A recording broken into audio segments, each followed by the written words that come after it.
A lot of people are looking to eat healthier these days, me very much included, and Canadian fast food could be getting a boost of greens. For more on that, let's bring in Tyler Orton from Business in Vancouver. Good morning, Tyler. It sounds like the popular chain Freshii is going to be doubling down.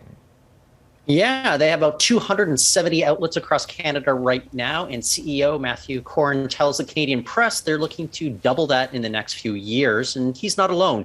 A Food Analytics Lab survey from earlier this year reveals that about 74% of Canadians have seen their eating habits change over the course of the pandemic. It's not all necessarily good eating habits, but that said, a lot of local health food companies are cashing in, most notably Vancouver-based Smart Sweets. Those are those low-sugar candies in those colorful packages you might see in the grocery aisles. An American investment firm, TPG, just took a majority stake in the company to the tune of $360 million US.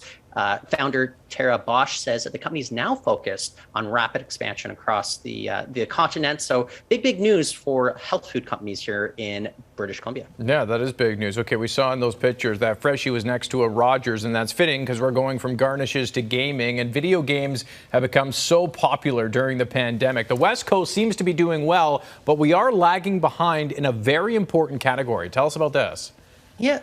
Well, a new report out from the Entertainment Software Association of Canada reveals that the gaming industry has seen revenue grow 20% over the last 2 years to reach $4.3 billion. And BC is doing well. If we take a look at the board, we can see that the number of companies has grown by 16%, and the number of jobs have increased by 19%. But well, unfortunately, the number of women represented in the workforce, it's the lowest percentage, 20%. That's the lowest percentage among provinces here in Canada.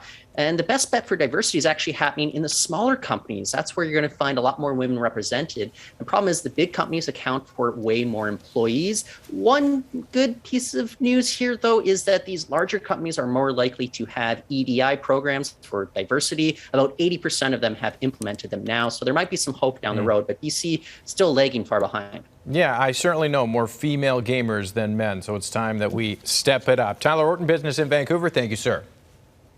Thanks, Paul.